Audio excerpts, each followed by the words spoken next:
से एक बार फिर से आप सभी का स्वागत है लेक्चर में। तो जैसा कि हम जानते हैं कि हमने स्टैटिक पार्ट का शुरुआत की थी कई सारे टॉपिक्स की और हमने कवर कर लिया है फिजिक्स तक, ठीक है। और हम जो डिस्कस कर रहे थे वो हम केमिस्ट्री के पार्ट पे कर रहे थे, ठीक है।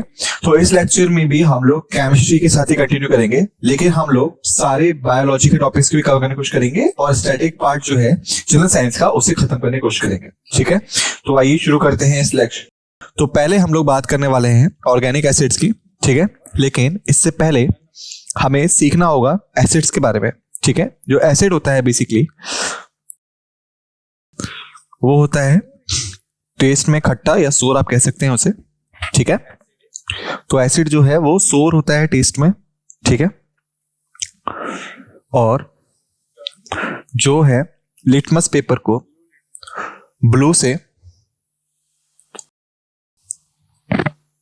रेड में कन्वर्ट कर देता है, ठीक है। तो ये हमने प्रीवियस लेक्चर्स में भी डिस्कस किया था और हमने इसके साथ साथ डिस्कस किया था कॉन्सेप्ट्स को। देखिए कि अरेनियस का कॉन्सेप्ट, ठीक है, जैसे कि लॉरी और ब्रॉन्स्टेड का कॉन्सेप्ट और इसी के साथ साथ लेविस का कॉन्सेप्ट, ठीक है। हमने डिस्कस किया था इन कॉन्सेप्ट्स को। तो अरेनियस कॉन्सेप्ट क्या था, लॉरी क्या था, लेविस क्या था। अगर हम लोग अरेनियस की बात करें पहले तो ये था कि H2 आयंस के बारे में, ठीक है। ये कहता है कि एक्वस सॉल्यूशन में जो एसिड है वो हमेशा H2 आयंस देगा, ठीक है। और लॉरी और ब्रॉन्स्टेड के अकॉर्डिंग एसिड जो है वो डोनेट कर देगा प्रोटॉन्स को, ठीक है। और लेविस के कॉन्सेप्ट के अकॉर्डिंग एसिड जो है वो एक्सेप्ट करेगा इलेक्ट्रॉन्स को, ठीक है। तो ये था कॉन्सेप्ट जो हमने डिस्कस किया था प्रीवियस लेक्चर में। तो हमने यहां पे क्विक व्यू देख लिया, ठीक है। अगर हम लोग बात करें एसिड्स की तो मुझे लगता है कि हमें बेसिस के बारे में बात करनी चाहिए, ठीक है। तो बेसिस थे वो होते हैं आपके बिटर इन टेस्ट या कड़वे आप कह सकते हो टेस्ट में, ठीक है। और ये रेड लिटमस को ब्लू में कन्वर्ट कर देता है, टर्न कर देता है, ठीक है। और ठीक वैसे ही अरेनियस का कॉन्सेप्ट, लॉरी और ब्रॉन्स्टेड का कॉन्सेप्ट और लेविस का कॉन्सेप्ट, अरेनियस के कॉन्सेप्ट के अकॉर्डिंग ये OH माइनस आयंस बनाता है, ठीक है। और लॉरी और ब्रॉन्स्टेड कॉन्सेप्ट के अकॉर्डिंग ये एक्सेप्ट करता है प्रोटॉन्स को और लेविस के कॉन्सेप्ट के अकॉर्डिंग ये डोनेट करता है प्रोटॉन्स को, ठीक है। इलेक्ट्रॉन्स, सॉरी, डोनेट करता है इलेक्ट्रॉन्स को,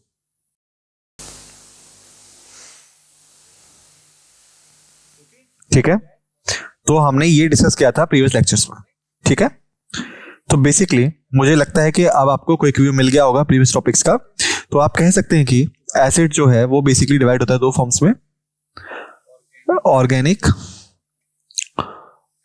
और इनऑर्गेनिक में। ऑर्गेनिक जो होते हैं बेसिकली नेचुरल एक्वायरिंग एसिड्स होते हैं, इनऑर्गेनिक जो होते हैं वो आपके आर्टिफिशियल होते हैं और आप कह सकते हैं मैन मेड एसिड्स होते हैं, ठीक है। तो अब हम क्या डिस्कस करने वाले हैं डिटेल में, ठीक है। तो पहला हम बात कर रहे हैं ऑर्गेनिक एसिड की। तो ये स्टार्ट होता है लैक्टिक एसिड से, जो कि आपका मिलता है सोर मिल्क में या कहें दही में, जो कि होता है आपका C2H4OHCOOH, ठीक है। ये है जनरल फॉर्मूला लैक्टिक एसिड का। इसके बाद एसिटिक एसिड की बात करें जिसे हम एथनोइक एसिड के तौर पे भी जानते हैं। और अगर आप निकनेम जानते हैं इसका, जो आपको प्रीवियस लेक्चर में बताया था, इसको हम एक और नाम से जानते हैं। मैं आपको 10 सेकेंड देता हूं दोबारा सोचने के लिए। टाइम शुरू होता है अब। 1 2 3 4 5 6 7 8 9 10 टाइम्स अप। तो इसको हम लोग एक और नाम से पुकारते हैं ग्लेशिएटेड एसिड के तौर पे। क्यों? क्योंकि ये जो होता है ये जम जाता है कम तापमान पे, ठीक है। तो इसको हम लोग ग्लेशिएटेड एसिड के तौर पे भी जानते हैं। इसके बाद हमारे पास है सिट्रिक एसिड, जिसका जो हमें फाउंडेशन मिलता है वो मिलता है सिट्रस फूड में, जैसे कि लेमन, लाइम, ऑरेंज में। जनरल फॉर्मूला है C6H8O7, ठीक है। इसके बाद है टार्टरिक एसिड, जो मिलता है ग्रेप्स में, टमरिंड्स में, पाइनएप्पल्स में। जनरल फॉर्मूला है C4H6O6। इसके बाद है हमारे पास फॉर्मिक एसिड, जो मिलता है हमारा एंट वेनम में। जनरल फॉर्मूला है HCO2H, ठीक है। तो हमने यहाँ पे कुछ ऑर्गेनिक एसिड्स के ऊपर देखा जाना, ठीक है। इसके बाद हम बात करते हैं इनऑर्गेनिक एसिड्स की, ठीक है। तो पहला है हमारा निट्रिक एसिड, जिसका हम फर्टिलाइजर्स में इस्तेमाल करते हैं, और आप कह सकते हैं कि अमोनियम नाइट्रेट में, ठीक है। सल्फ्रिक एसिड इलेक्ट्रोलाइट के तौर पे हम इस्तेमाल करते हैं लेड एसिड बैटरीज में, ठीक है। कार्बोनिक एसिड का हम यूज करते हैं सॉफ्ट ड्रिंक्स में और बबली ड्रिंक्स बनाने में। फिर है बोरिक एसिड, एंटीसेप्टिक आई वॉश में इस्तेमाल करते हैं। हाइड्रोक्लोरिक एसिड स्टील की पिकिंग में इस्तेमाल करते हैं हम इसका। और फॉस्फोरिक एसिड का हम बेवरेजेस से इस्तेमाल करते हैं ताकि आपको टैंगी टेस्ट मिल सके, ठीक है। तो ये थे आपके कुछ इनऑर्गेनिक एसिड्स। उसके बाद हम बात कर रहे हैं एटम्स की। अगर हम बात करें एटम्स की डिस्कशन की, तो चलिए आइए थोड़ा सा रिवीजन करते हैं इसका। एटम जो है वो बेसिकली आपका सबसे छोटी यूनिट होती है किसी भी मैटर की, ठीक है। तो एटम जो है सबसे स्मॉलेस्ट यूनिट है किसी भी मैटर की, ठीक है। चाहे वो सॉलिड हो, लिक्विड हो और गैसियस फॉर्म में हो, एटम जो है स्मॉलेस्ट यूनिट है, ठीक है। और जो पहले इंसान थे जिन्होंने इसकी शुरुआत की थी, डिस्कवर किया था, वो थे डेमोक्रिटस। जो ये थे वो थे पहले स्कॉलर जिन्होंने, ग्रीक स्कॉलर जिन्होंने इसको खोजा था, ठीक है। ये फर्स्ट पर्सन थे जिन्होंने एटम को ढूंढा था, ठीक है। इसके बाद वो इंसान जो कि बेसिक कॉन्सेप्ट ऑफ एटम के साथ आया था, वो थे आपके, या जिन्होंने एटॉमिक स्ट्रक्चर के बारे में बताया था या थ्योरी दी थी पहली बार, वो थे आपके, उनका नाम था, कौन थे वो इंसान जिन्होंने ऐसा किया था। मैं आपसे अभी क्वेश्चन पूछ रहा हूं, मैं आपको फिर से 10 सेकेंड दूंगा इसका सोचने के लिए। आपका टाइम था शुरू अब। 1 2 3 4 5 6 7 8 9 10। तो वो थे आपके, जिनका नाम था जॉन डेल्टन, ठीक है। तो जॉन डेल्टन जो थे वो पहले इंसान थे जिन्होंने एटॉमिक स्ट्रक्चर की थ्योरी दी थी। और इनकी थ्योरी वो 4 मेन पॉइंट्स क्या थे। पहला था कि ये सबसे स्मॉलेस्ट यूनिट होते हैं और सबसे छोटे या फिर इनविजिबल आइटम्स होते हैं, ठीक है। इसके बाद उन्होंने बोला था ये सभी एटम्स आपके सेम साइज के होंगे, शेप के होंगे, ठीक है। एक ही सेम एलिमेंट के अंदर, ठीक है। इसके बाद सभी एटम वो डिफरेंट होंगे,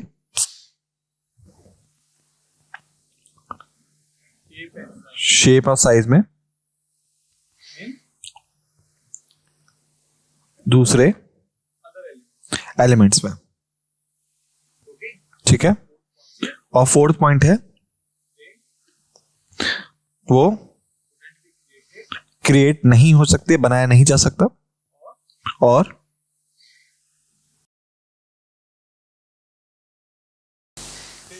डिस्ट्रॉय नहीं किया जा सकता। ठीक है, तो ये होते हैं आपके मेन पॉइंट्स जो कि जॉल डाल्टन ने दिए थे। ठीक है, तो उन्होंने क्या कहा था कि ये आपके इंडिविजिबल होते हैं। ठीक है, ये आपके इंडिविजिबल होते हैं, इनको हम आगे और डिवाइड नहीं कर सकते। ठीक है, लेकिन हम जानते हैं कि एटम जो है वो फर्दर डिवाइड हुए प्रोटॉन्स में, न्यूट्रॉन्स में और इलेक्ट्रॉन्स में। ठीक है, तो ये था मेजर कमबैक इस थ्योरी का, या ड्रॉबैक आप कह सकते। ठीक है, तो हमने बात करनी है एटम्स के बारे में। जो एटम है वो कंसिस्ट करता है न्यूक्लियस को सेंटर पे और शेल्स और ऑर्बिट्स को, जिसमें कि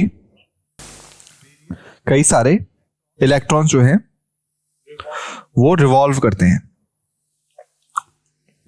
ठीक है, तो ये ग्रीन पार्ट जो हैं ये है आपके इलेक्ट्रॉन्स जो कि रिवॉल्व कर रहे हैं सेंटर के, और सेंटर जो है वो कंप्राइज करता है न्यूक्लियस को और प्रोटॉन्स को। ठीक है, और अगर हम बात करें तीन मेजर एटॉमिक मॉडल्स की जो हमने प्रीवियस लेक्चर में डिस्कस की थी, तो पहला था हमारा प्लम पुडिंग मॉडल। इसको हम वाटर मेलन मॉडल के नाम से भी जानते हैं। तो इस मॉडल का फाउंडर कौन था? जो प्रोफाउंडर थे इस मॉडल के, जे थॉमसन। और प्लम पुडिंग मॉडल क्या था? इन्होंने कहा था कि अगर एटम इस तरीके से दिखता है जिसमें कि एम्प्टी एरिया जो है या फिर जो एंटीरियर एरिया है वो पॉजिटिव फील्ड है,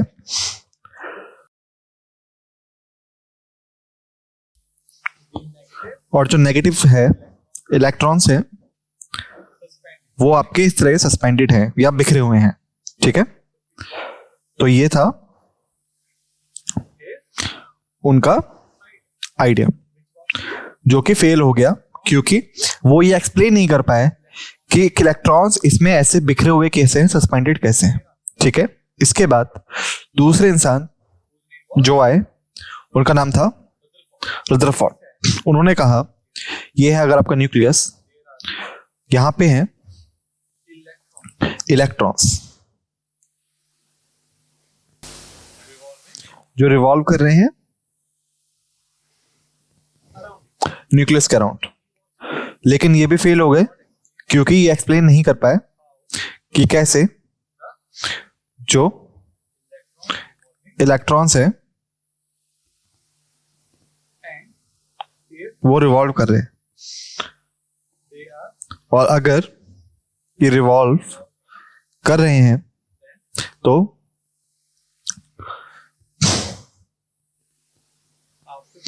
कुछ समय पश्चात ये लोग जो हैं क्रैश हो जाएंगे न्यूक्लियस के साथ में, लेकिन ऐसा नहीं होता है। ठीक है, तो ये था क्वेश्चन जिसे ये एक्सप्लेन नहीं कर पाया। ठीक है, इसके बाद इनका मॉडल जो था वही फेल हो गया। मैं आपको ये सारे पॉइंट प्रीवियस लेक्चर्स में बता चुका हूं, मैं बस आपको रिवीजन करवा रहा हूं। ठीक है, इसके बाद जो दूसरे इंसान थे वो पिक्चर में है, जिनका नाम था नील्स बोर। ठीक है, नील्स बोर ने कहा कि अगर यहां पे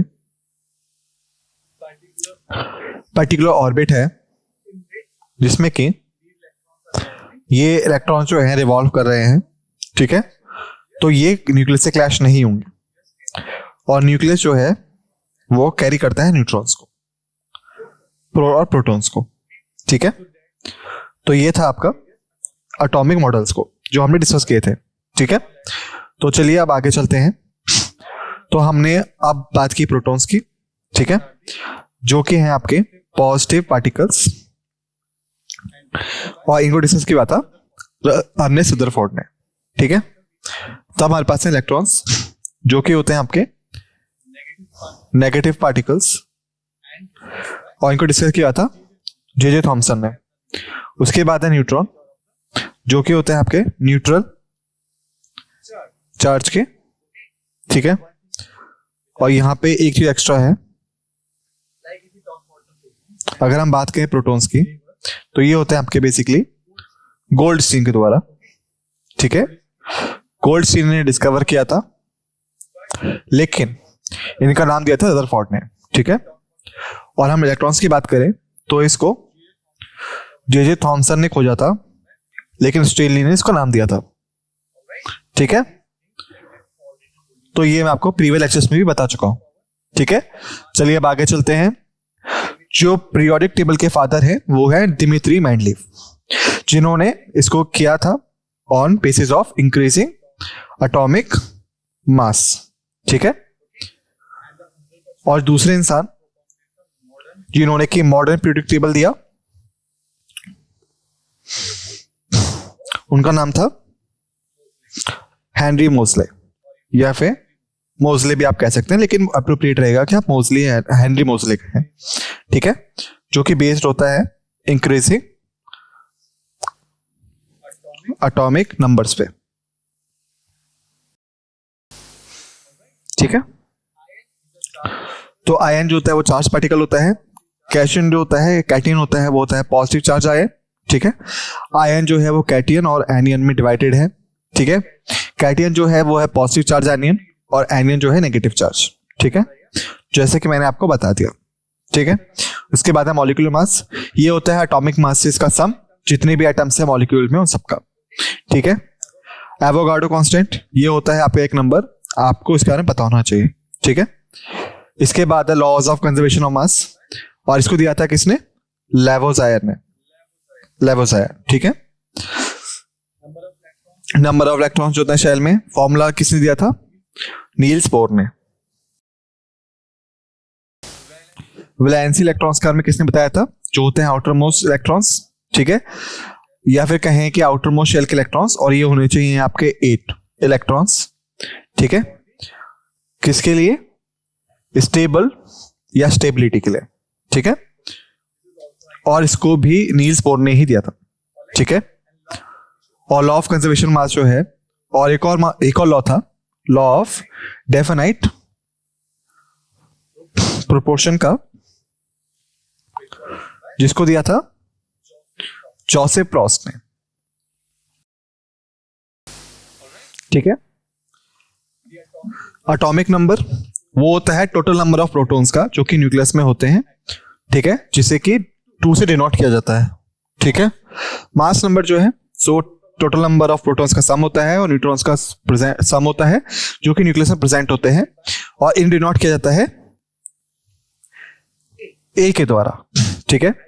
आइसोटोप जो है वो एटम्स है जिनका सेम एटॉमिक नंबर होगा लेकिन डिफरेंट मास नंबर होगा, ठीक है। और यहां पे एक प्रॉब्लम है, आप बस एक बार करेक्ट कर लीजिए, ये होगा आपका डिफरेंट मास नंबर, ठीक है।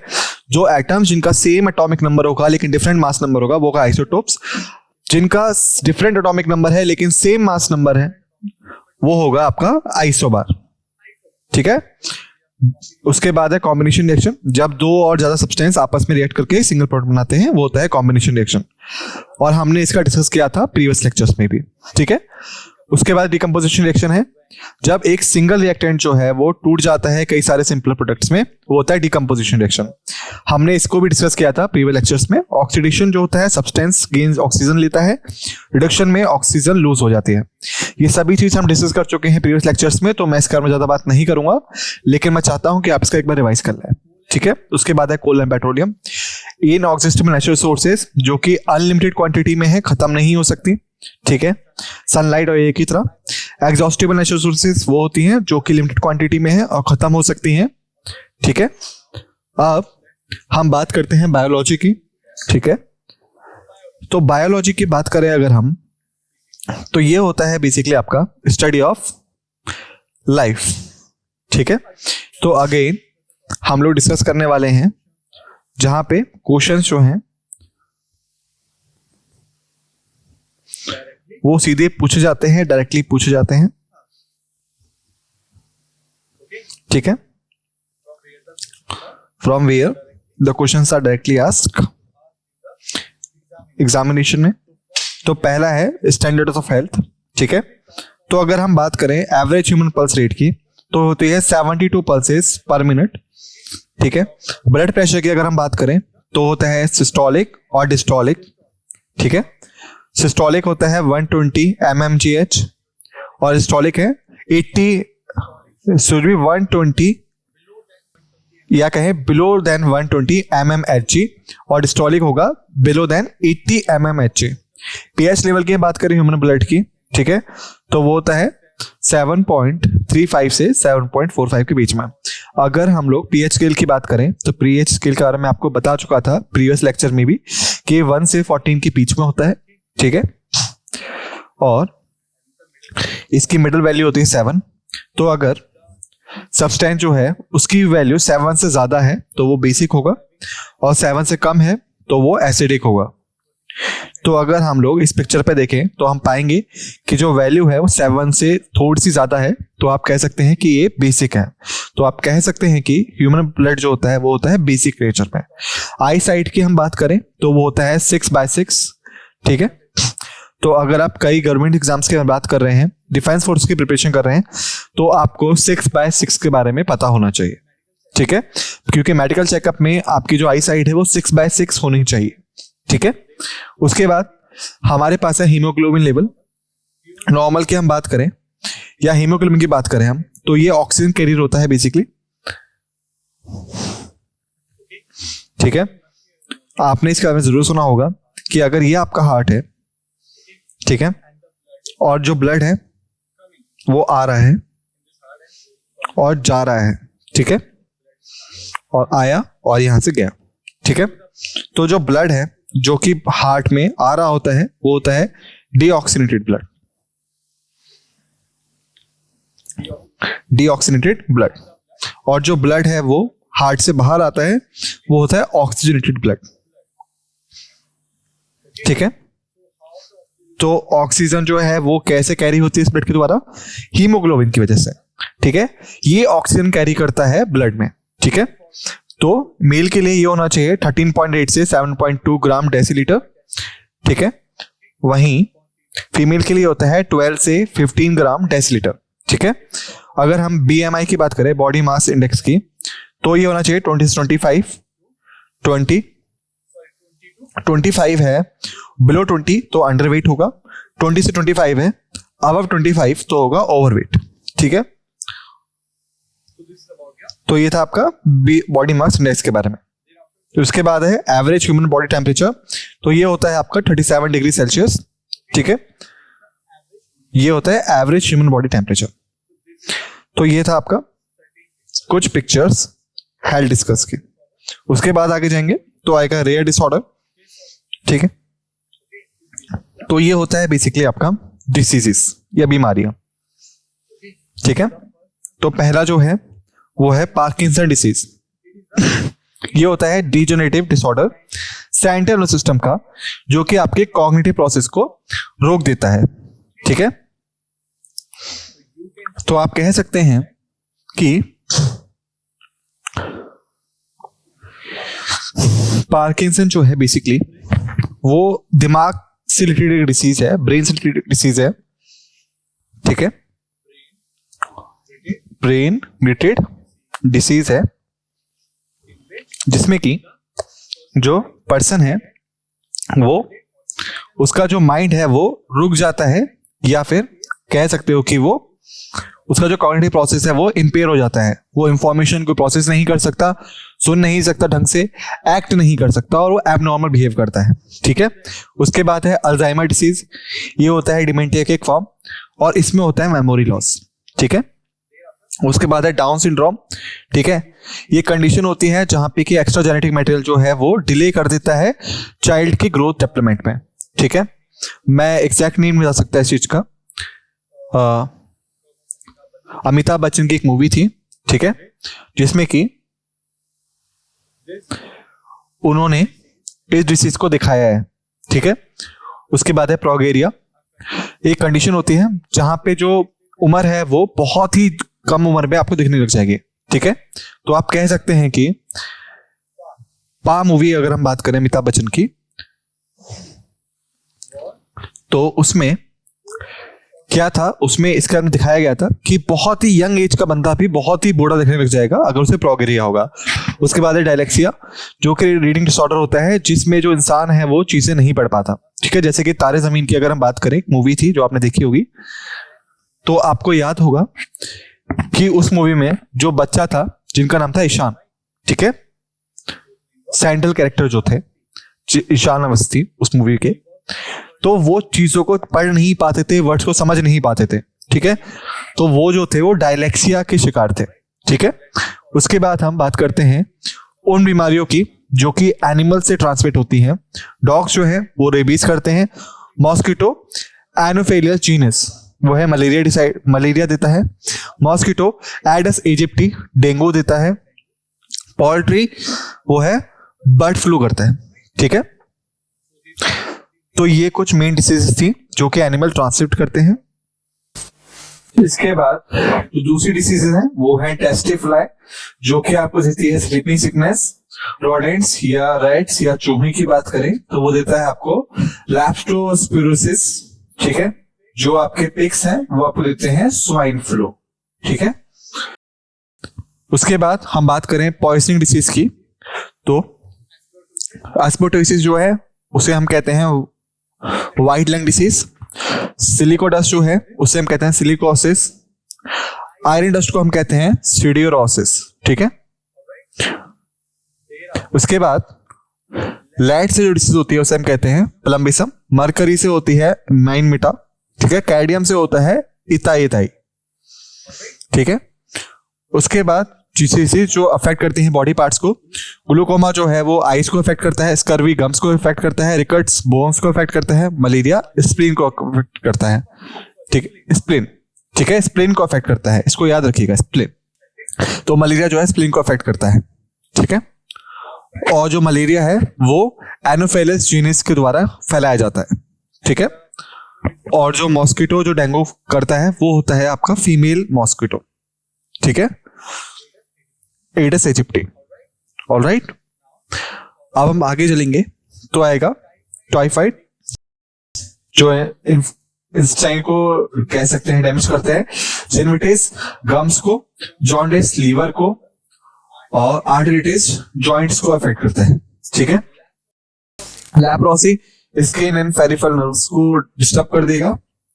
पैरोसिस स्किन को कर देता है। डिप्थीरिया रेस्पिरेटरी ट्रैक्ट को इन्फेक्ट करता है। कोलिटिस कॉलोन को इन्फेक्ट करता है। टिटनेस जो है स्केलेटल मसल्स को अफेक्ट करता है, ठीक है। उसके बाद हम बात करें साइंटिफिक नेम्स की, ठीक है। तो जो लैंग्वेजेस हैं वो हर कंट्री की अलग है, हर जगह की अलग है, तो हर जगह हर चीज को अलग बुलाया जाता है। तो इस चीज को अवॉइड करने के लिए और एक कॉमन नाम बनाने के लिए हम लोगों ने क्या करा, एक इंटरनेशनल नेम स्टैंडर्ड्स रखे। कोऑर्डिनेशन मेंटेन करने के लिए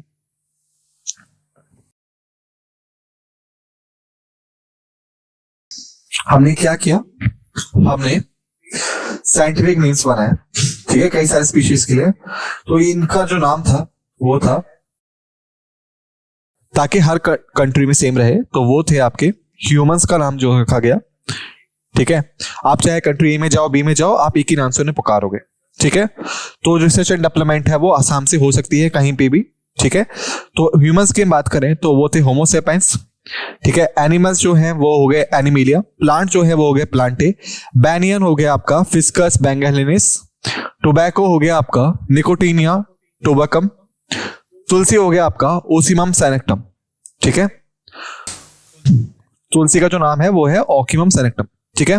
सो स्टूडेंट्स, इस लेक्चर में हमने फिनिश कर लिया है स्टैटिक पार्ट जनरल साइंस का, ठीक है। नेक्स्ट लेक्चर में हम बात करेंगे एनवायरमेंटल स्टडीज की। तब तक आप सभी ये जो चीज हमने पढ़ी इसे रिवाइज कर लीजिए ताकि आपको चीजें अच्छे समझ में आ जाए, ठीक है, और आप आगे लेक्चर्स को भी अच्छे से समझ सके, ठीक है। तो इसी के साथ हम अब इस लेक्चर को रोकते हैं यहाँ पे। आप सभी का धन्यवाद।